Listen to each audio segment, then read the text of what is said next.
आज दोस्तों हम बीएसटीसी की रीजनिंग की तीसरी क्लास देखने जा रहे हैं। हमारा पहले क्वेश्चन आता है दोस्तों, एक तरफ ध्रुव दे रखा है, अनुपात चुंबक दे रखा है। यहाँ पे क्वेश्चन मार्क के स्थान कौन सा नंबर आएगा, और यहाँ पे दोस्तों बैटरी दे रखा है। जिस प्रकार की समानता इन दोनों शब्दों में देखी गई है, वही समानता हमें दोस्तों इन दोनों के शब्दों में निकालनी है। यहाँ चार ऑप्शन दे रखे हैं: ऊर्जा, बिजली, टर्मिनल, सेल्स। तो दोस्तों चुंबक है, चुंबक के जो सिरे होते हैं, ठीक है, उनको हम यहाँ पे क्या बोलते हैं दोस्तों, ध्रुव बोलते हैं। उसी प्रकार दोस्तों ये बैटरी हो गई, ठीक है, और बैटरी के यहाँ पे टर्मिनल बोले जाते हैं इनको, जो इनके सिरे होते हैं प्लस एंड माइनस को। अपना सी ऑप्शन यहाँ पे राइट हो जाएगा। अगला क्वेश्चन कहता है निम्न में से असंगत शब्दों के जोड़े को ज्ञात कीजिए। तो यहाँ पे दोस्तों असंगत जोड़े को देखना है। विस्तृत, अनुपात चौड़ा दे रखा है, यहाँ पे हल्का भारी दे रखा है, यहाँ पे लघु छोटा दे रखा है, और यहाँ पे विशाल बड़ा दे रखा है। दोस्तों इन तीनों के अंदर एक चीज़ कॉमन देखोगे आप, ये विस्तृत और चौड़ा दोनों में समानता है, ठीक है। लघु का मतलब भी छोटा ही होता है, लगभग समानता है, और विशाल बड़ा लगभग समानता है। परंतु यहाँ हल्का और भारी ये अपोजिट में आ रहे हैं, मतलब ये एक असंगत है। यहाँ पे अपना बी ऑप्शन यहाँ पे राइट हो जाएगा। अगला तीसरा देखते हैं हम। यहाँ पे हमें गुणा दे रखा है, यहाँ पे 0.003 इंटू 0.02 का मान निकालना है। तो यहाँ दोस्तों 3 इंटू 2 करेंगे दोस्तों हो जाएगा 6, और उसके बाद दोस्तों यहाँ पे कितने के बाद में पॉइंट है वो हम यहाँ पे देख लेते हैं। 1 2 3 4 5। तो 5 के बाद में एक तो ये हो गया है, 4 0 और कर लेते हैं हम यहाँ पे। ये दोस्तों 4 0 के उसके बाद में ये पॉइंट आ गया, उसके बाद में वापस 0, मतलब कि ये अपना मान निकल के आ रहा है। ऑप्शन में दोस्तों डी में ये मान दे रखा है। यहाँ पर दोस्तों 2 2 4 0 और यहाँ 6, उसके पहले पॉइंट है, तो अपना डी ऑप्शन यहाँ पे राइट हो जाएगा। चौथे और पांचवें क्वेश्चन के बारे में दे रखा है। निम्न दिए गए अंकों को पढ़कर प्रश्नों के उत्तर दें। तो यहाँ पे दोस्तों अंक दे रखे हैं। यहाँ पे चौथा क्वेश्चन क्या पूछा गया, कितनी बार 2 लगातार दिए हुए आंकड़ों के मध्य में 2 का अंतर है। अच्छा, तो 2 का अंतर निकालना है हमें यहाँ पे। तो यहाँ पे दोस्तों 2 का अंतर यहाँ पे देखेंगे हम यहाँ पे। तो यहाँ पे 2 का अंतर है, 5 में से अगर हम 3 निकालेंगे तो 2 का अंतर यहाँ पे आ रहा है। उसके बाद हम आगे बढ़ते जाते हैं, यहाँ तक नहीं है, आगे बढ़ते जाते हैं, यहाँ तक भी नहीं है, यहाँ वापस आ गए दोस्तों। 5 में से 3 निकालेंगे तो 2 ही अंक निकलेगा, ठीक है। और यहाँ पे वापस आ गया, 5 में से 3 निकालेंगे तो 2, और इसके जस्ट बाद में यहाँ पे भी 5 में से 3 निकालेंगे तो 2, ठीक है। 2 का अंतर आ रहा है। आगे देखेंगे दोस्तों, यहाँ वापस यहाँ पे आ गए दोस्तों, ठीक है। और एक जो है वो दोस्तों वो यहाँ पे ये इसके जस्ट अगली संख्या यहाँ, तो ये हो गया, और उसके बाद में कहीं नहीं है। तो अपने दोस्तों यहाँ पे 1 2 3 4 5 और इसके बाद में 6, ठीक है दोस्तों। और कहीं दिख रहा है अपने को 6 के अलावा? एक दोस्तों शुरू में रह गया अपना ये यहाँ पे।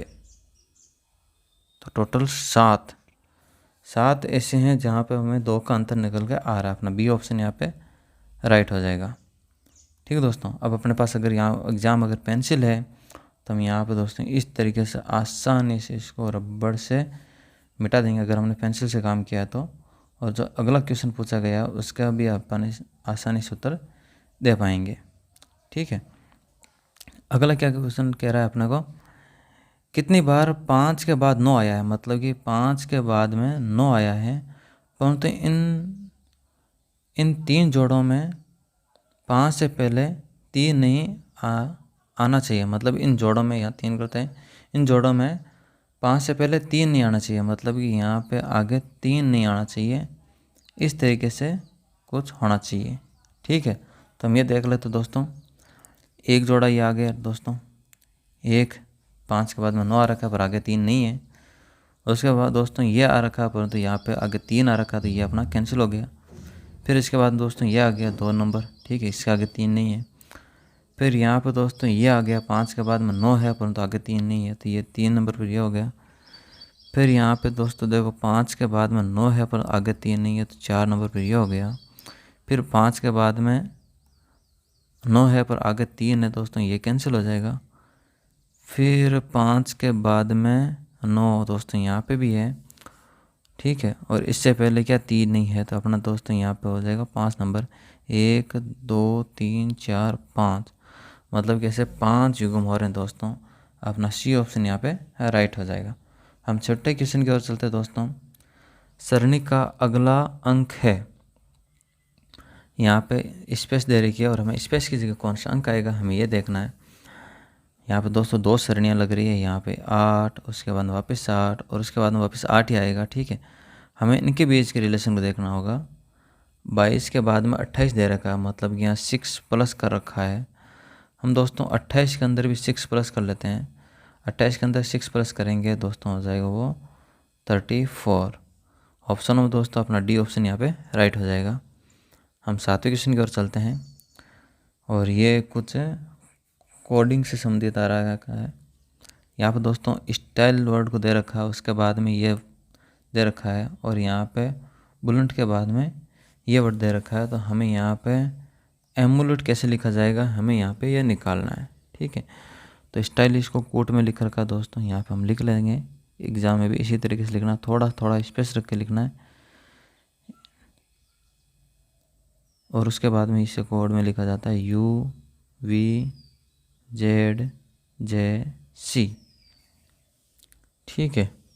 अब इससे हम देख लेते हैं। यहाँ पे दोस्तों S 19 नंबर पर आता है, S के बाद में U दे रखा है, मतलब कि यहाँ पे +2 रखा है। हमने थोड़ी दूरी पे इसलिए कराया दोस्तों ताकि हम ये नंबर लिख सकें, कितने भी नंबर आ सकते हैं। यहाँ पे भी दोस्तों T 20 नंबर पर और ये यहाँ पे भी 2 प्लस हो रहा है। यहाँ पे Y के बाद में Z 1 प्लस हो रहा है। यहाँ पे दोस्तों उल्टा चल रहा है कुछ मामला, यहाँ पे हो रहा है दोस्तों -2 और यहाँ पे हो रहा है -2। सेम लॉजिक दोस्तों इसके साथ में लगेगा, तो इसको हम छोड़ देते हैं क्योंकि हमें लॉजिक समझ में आ चुका है कि पहले के 3 अक्षरों में क्या होगा +2 फिर 1 और लास्ट वाले 2 में 2 माइनस करना है। यहाँ पे भी 5 ही अक्षर हैं, हम इसको लिख लेते हैं MOULD।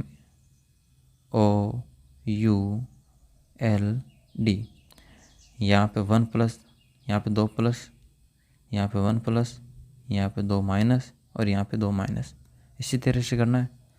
2 प्लस करेंगे M के अंदर तो दोस्तों वो हो जाएगा 13 14 15, मतलब कि O। यहाँ पे 2 प्लस करेंगे तो हो जाएगा 17, मतलब कि Q। यहाँ पे 1 प्लस करेंगे U के बाद में क्या होता है दोस्तों V। यहाँ पे 2 माइनस करेंगे L के बाद में क्या होता है दोस्तों J, और यहाँ पे 2 माइनस करेंगे तो आ जाएगा दोस्तों B। ये अपना आ रहा आंसर, ठीक है दोस्तों।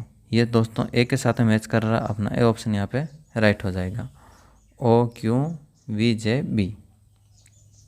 अब हम 8वें क्वेश्चन की ओर चलते हैं। माइक अपने घर से निकला और 10 मील पश्चिम की तरफ चला। दोस्तों समझ लो ये माइक का घर हो गया, ठीक है जी, लिख दिया हमने। यहाँ से ये समझ लो ये दिशा है ना वो पश्चिम है, ठीक है, पश्चिम दिशा की ओर। तो यहाँ पे दोस्तों इस तरफ हम लिख लेते हैं पूर्व, ठीक है। अब अपना कोई कंफ्यूजन होगा नहीं, इस तरफ अपना उत्तर हो जाएगा, इस तरफ अपना पूर्व हो जाएगा। वैसे इतने लिखने की जरूरत है ही नहीं, उत्तर के बाद में दक्षिण होता है, तो सॉरी ये हो जाएगा दोस्तों दक्षिण।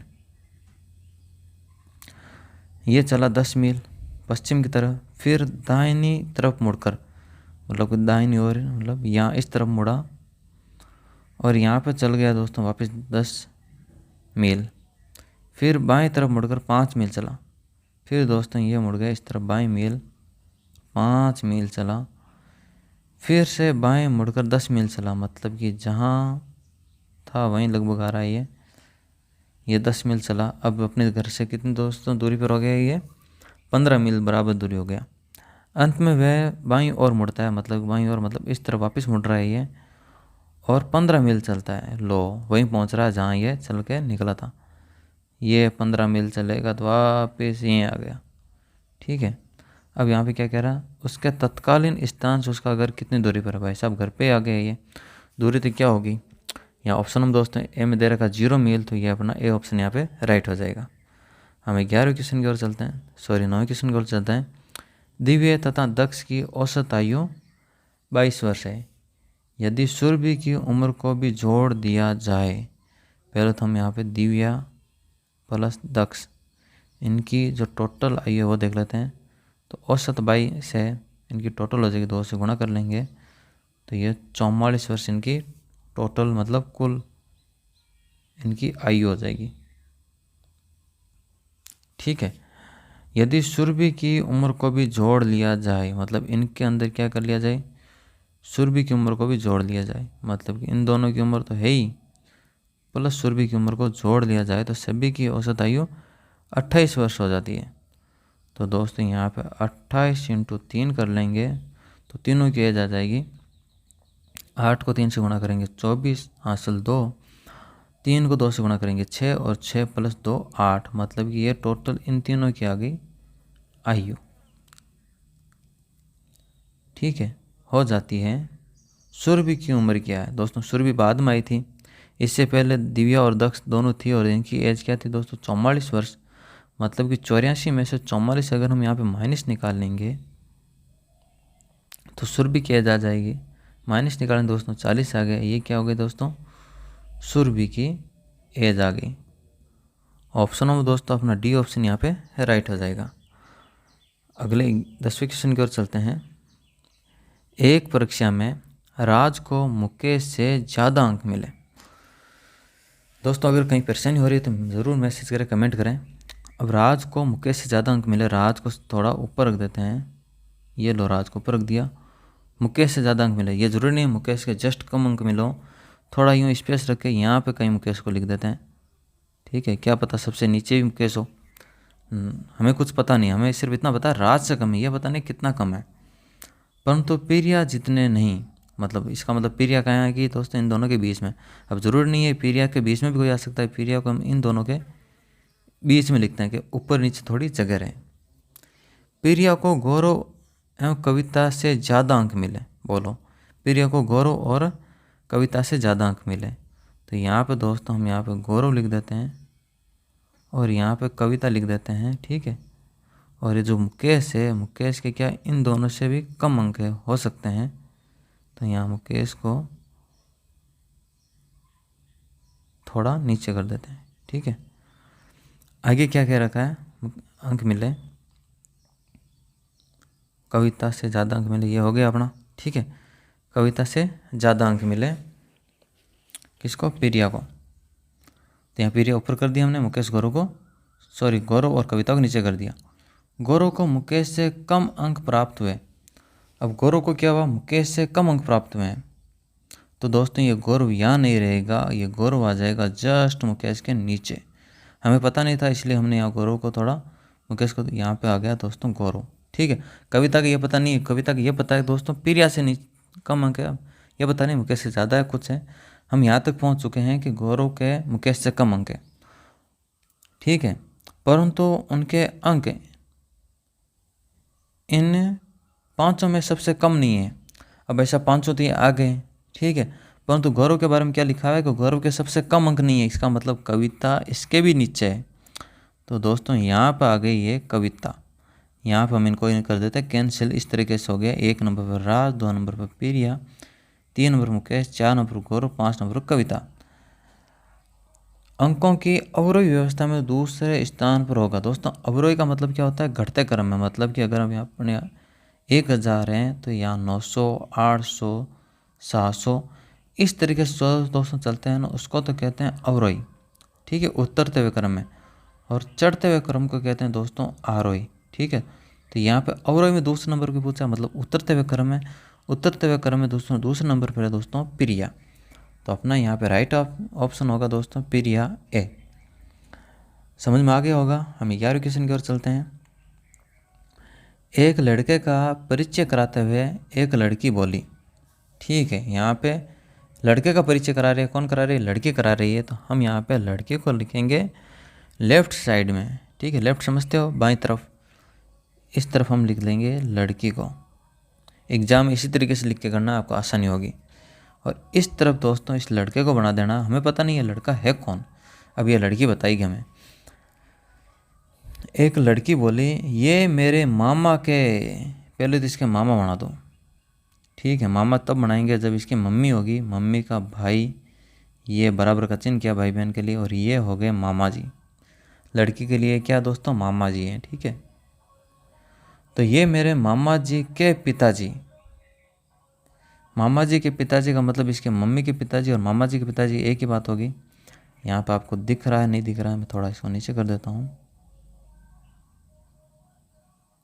ठीक है, इन दोनों के पिताजी हो गए, ये मेरे मामा जी के पिताजी। मामा जी के पिताजी का दो या मम्मी के पिताजी को एक ही बात है। ठीक है, इनके पिताजी की लड़की।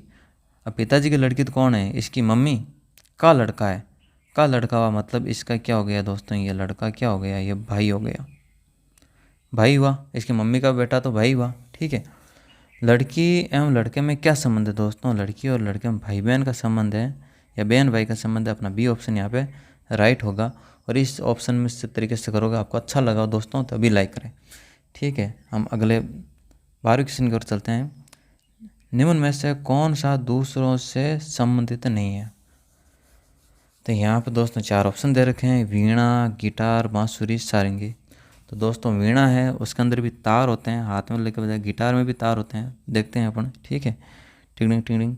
और यहाँ पे दोस्तों सारंगी, ये भी जो एक तारा सारंगी, ये एक ही चीज़ होगी। पर दोस्तों बांसुरी है, ये मुख से फूंक दे के बजाई जाती है, ये थोड़ा क्या है, दूसरों से अलग है। अपना सी ऑप्शन यहाँ पे राइट हो जाएगा। हम दोस्तों 13वें क्वेश्चन की ओर चल रहे हैं। 5 मित्रों में ए, बी और डी की तुलना में भारी है। अब ए भारी है, यहाँ पे ए भारी है तो ए को थोड़ा ऊपर लिख देते हैं। जरूरी नहीं कि ए सबसे भारी है, थोड़ा ए को थोड़ा सा नीचे यहाँ पे लिख देते हैं। ये हो गया, बी और डी की तुलना में भारी है। यहाँ पे दोस्तों बी और ये हो गया डी। हमें पता नहीं दोनों में से कौन भारी है, ये पता है कि ए से ये हल्के हैं। सी डी की तुलना में हल्का है, सी है जो क्या है, डी की तुलना में हल्का है। तो दोस्तों यहाँ पे डी हो गया और डी की तुलना में सी हल्का है, तो सी को जस्ट नीचे लिख देते हैं। ठीक है, बी डी की तुलना में हल्का है, बी है, ये बी है जो डी की तुलना में हल्का है, मतलब कि बी भी लगभग लगभग कहीं ना कहीं यहाँ पे है, लेकिन ई से भारी है। अब दोस्तों ई से भारी है दोस्तों, तो ई लगभग यहाँ लिख देते हैं। हमें पता नहीं चल रहा सबसे हल्का कौन है। ठीक है, भारी के बारे में ये पता है कि ए है, इनमें सबसे भारी कौन है। अपना उत्तर भी चलो ठीक है, जो हमें आ रहा था वही है, पूछा गया है। यहाँ पे दोस्तों अपना डी ऑप्शन यहाँ पे राइट हो जाएगा, ए सबसे भारी है। अगले 14वें क्वेश्चन की ओर चलते हैं। निम्न में से इस संगत को ज्ञात कीजिए। द्वीप, तट, प्रायद्वीप, नकली स्थान। दोस्तों यहाँ पे द्वीप हो गया, तट हो गए, प्रायद्वीप हो गया, पूरे जल से संबंधित हैं। नकली स्थान ये स्थल से संबंधित है, इसलिए ये असंगत हो गया। अपना सी ऑप्शन यहाँ पे राइट हो जाएगा। 15वें क्वेश्चन की ओर चलते हैं। निम्न में से असंगत को ज्ञात कीजिए। पेन, रबड़, पेंसिल, शिक्षक। तो दोस्तों ये सारी की सारी सामग्री हो गई है। ठीक है, और ये शिक्षक एक दोस्तों माध्यम हो गया। अपना डी ऑप्शन यहाँ पे राइट हो जाएगा। हम 16वें क्वेश्चन की ओर चलते हैं। किसी कूट भाषा में बेट को 23 लिखा जाता है तो केट को लिखा जाएगा। तो दोस्तों यहाँ पे बेट के न्यूमेरिकल नंबर लिख देते हैं 2, ए का होता है 1 और टी का होता है दोस्तों 20। इन सब को अगर हम यहाँ पे ऐड करें तो ये 23 निकल कर आ रहा है। केट में भी दोस्तों यहाँ पे सी है वो 3 नंबर पर आता है, ए है वो 1 नंबर पर आता है और टी है वो 20 नंबर पर आता है। इन सबको ऐड करेंगे दोस्तों दिया हो जाता है 24। ऑप्शन में दोस्तों अपना सी ऑप्शन यहाँ पे राइट हो जाएगा। हम क्वेश्चन चलते हैं 17वें क्वेश्चन की ओर। थोड़ा सा अच्छा क्वेश्चन आया पहली बार यहाँ पे। एक चिड़ियाघर में हिरन और मोर है, उनके सिर की गिनती 80 है, उनके पैरों की संख्या 200 है, कितने मोर हैं। यहाँ पे बहुत सारे ट्रिक लगते हैं, परंतु यहाँ पे हम थोड़ा ट्रेडिशनल तरीके से ही करना चाहेंगे ताकि वो तरीका हम भूल नहीं पाएंगे, क्योंकि एग्ज़ाम से जस्ट 1 महीना ही बाकी रहा है। यहाँ पे दोस्तों अगर हम यहाँ पे हिरन को मान लें x, तो मोर क्या हो जाएगा, मोर हो जाएगा दोस्तों 80 माइनस एक्स निकालेंगे तो अपना मोर कितने हैं वो निकल के आ जाएगा, क्योंकि मुंडी तो एक ही है ना, वो तो दो है नहीं किसी के। उनके पैरों की संख्या 200 है, कितने मोर हैं? पैरों की संख्या दोस्तों हिरन के कितने पैर होते हैं? 4 होते हैं। तो यहाँ पे हम लिख सकते हैं 4x प्लस मोर के कितने 2 होते हैं, 2 कोष्टक 80 माइनस एक्स बराबर 200, मतलब इनको गुणा करेंगे आ जाएगा 200, पैर आ जाएंगे। 4x प्लस 2 को 80 से गुणा करेंगे 160 माइनस 2 को x से गुणा करेंगे तो 2x बराबर 200। ठीक है, यहाँ पे दोस्तों 4x प्लस का है, 2x माइनस का है, तो ये माइनस हो जाएगा, तो यहाँ पे बच जाएगा दोस्तों 2x। यहाँ पे दोस्तों 60 है वो प्लस का है, उस तरफ जाएगा तो यहाँ पे माइनस का हो जाएगा, और 200 में से 160 निकालेंगे तो यहाँ पे बच जाएगा दोस्तों 40। तो x बराबर हो जाएगा 40/2, काट लेंगे तो यहाँ पे आ जाएगा 20। हिरन कितने हैं? x बराबर हिरन माना था और x बराबर यहाँ पर 20, हिरन हो गए यहाँ पे 20। टोटल कितने थे? 80। 80 में से 20 निकालेंगे तो यहाँ पे मोर कितने हो जाएंगे दोस्तों? मोर हो जाएंगे 60। अपना डी ऑप्शन यहाँ पे राइट हो जाएगा। अगली बार दूसरे तरीके से करेंगे। गुंजन अपने वेतन का 75% खर्च करता है तथा 1500 रुपये प्रति माह बचाता है। मासिक वेतन है। दोस्तों ये खर्च इतना करता है, मतलब कि इसका अगर टोटल वेतन 100% है और ये 75% यहाँ पे खर्च करता है, दोस्तों बचाएगा कितना? बच जाएगा 25%। यहाँ पे इसकी होगी बचत, परंतु पैसों में कितनी है? 1500, मतलब कि 1500 है वो दोस्तों 25% के बराबर है। हमें यहाँ पे निकालना उसका पूरा टोटल 100% वेतन, तो हम 100 से कर लेंगे गुणा 25 का दोस्तों यहाँ पे भाग देंगे। 100 में दे लो चाहे किसी में दे लो, 100 में दे देंगे या फिर यहाँ 150 में दे देते हैं। 150 में चला जाएगा 6 बार, पीछे यहाँ 0 बचाई 0 आ जाएगा। इनको गुणा कर लेंगे दोस्तों तो ये हो जाएगा 6000, इसका मासिक वेतन निकल कर आ रहा है। अपना डी ऑप्शन यहाँ पे राइट हो जाएगा। 19 क्वेश्चन पर चलते हैं। इस श्रृंखला में अगला अंक होगा। दोस्तों ये श्रृंखला है, ठीक है, इसको थोड़ा यहाँ लिख लेते हैं 19, ये 37 और यहाँ पे स्पेस। दोस्तों अगर 2 को 2 से गुणा करें तो ये 4 आ जाता है, 4 में 1 प्लस करेंगे तो ये 5 आ जाएगा। ठीक है, इसी प्रकार 5 को 2 से गुणा करेंगे तो ये आ जाएगा 10, 10 में से माइनस ये करेंगे तो ये आ जाएगा 9। अब ये 9 आ गया, 9 के अंदर 2 गुणा करेंगे तो ये आएगा 18, 18 के अंदर 1 प्लस करेंगे तो ये आ जाएगा 19, 19 को 2 से गुणा करेंगे तो दोस्तों ये आ जाएगा 38, 38 में -1 करेंगे तो ये आ जाएगा 37। तो दोस्तों अगली संख्या क्या आएगा? अगली संख्या आएगा 37 को 2 से गुणा करेंगे 127, 7 को 14, हासिल लेख 6 को 2 से गुणा करेंगे, सॉरी 3 को 6 2 से गुणा करेंगे 6, 6 + 1 7 और इसके अंदर 1 प्लस करेंगे तो यहाँ हो जाएगा दोस्तों 75। ऑप्शन दोस्तों दे रखा है, अपना ए ऑप्शन यहाँ पे राइट हो जाएगा। 20वें क्वेश्चन की ओर चलते हैं। रिक्त स्थान भरो। तो अपन रिक्त स्थान को भर देते हैं।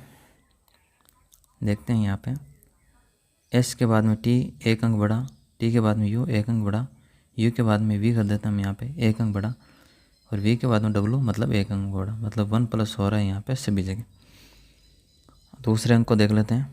सी के बाद में डी ई मतलब 2 अंक बढ़ा, ई के बाद में एफ जी 2 अंक बढ़ा, जी के बाद में एच और यहाँ पे आई, ठीक है, यहाँ पे 2 अंक बढ़ा, आई के बाद में जे और जे के बाद में के, यहाँ पे 2 अंक बढ़ा, मतलब अभी तक अपनी सरणी सही चल रही है।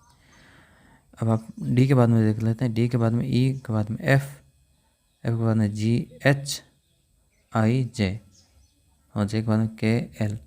अपना ये दोस्तों स्पेस की जगह आ जाएगा V I J. Option of दोस्तों आ रखा है सी में वी आई जे, अपना सी ऑप्शन यहाँ पे राइट हो जाएगा।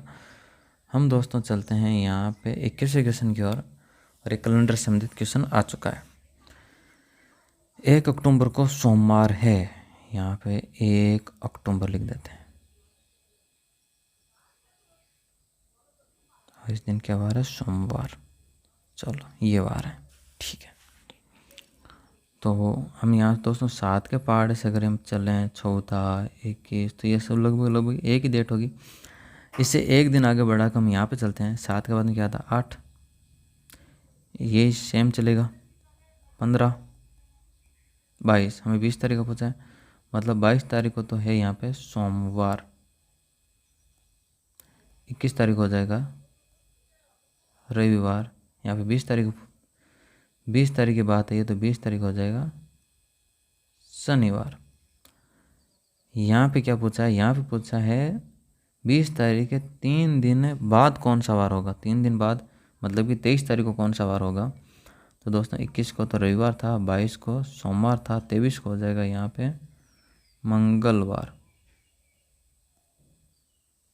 अपना बी ऑप्शन यहाँ पे राइट हो जाएगा। 22 क्वेश्चन की ओर चलते हैं। एक पासे को उछालने पर सम संख्या आने की प्रायिकता क्या है। दोस्तों एक पासा होता है जिसके अंदर गिनती होती है 1 से लेके 2, 3, 4, 5 और 6। ठीक है, 6 तक गिनती होती है। पासे का क्वेश्चन भी आया होगा, हमने पढ़ा होगा कहीं ना कहीं। यहाँ पे सम संख्या कितनी है, सम संख्या हो गई 2 हो गई, 4 हो गई, 6 हो गई, मतलब इसमें 3 सम संख्या हैं। टोटल कितने में से 6 संख्या हैं, सॉरी 3 संख्या हैं, टोटल 6 में से, मतलब इनमें कट रहा है तो 1/2। 1/2 प्रायिकता ऐसी है कि सम संख्या आ सकती है। अपना डी ऑप्शन यहाँ पे राइट हो जाएगा दोस्तों। ठीक है, वैसे 50% चांस इसके हैं, 50% चांस विषम के भी हैं। 23 क्वेश्चन की ओर चलते हैं। यदि 4 दर्जन संतरों की लागत 160 रुपये है, दोस्तों दर्जन में होता है लगभग 20 यूनिट। ठीक है, तो 3 संतरों की लागत कितनी होगी। तो 4 दर्जन संतरों की लागत है, मतलब 4 दर्जन में कितने संतरा है पहले हम यहाँ निकालेंगे, तो आएंगे दोस्तों 48। ठीक है, 48 के पैसे लग रहे हैं अपने 160, तो एक संतरे का कितना लगेगा, यहाँ पे एक संतरे का लगेगा दोस्तों 160 बट्टे में 48।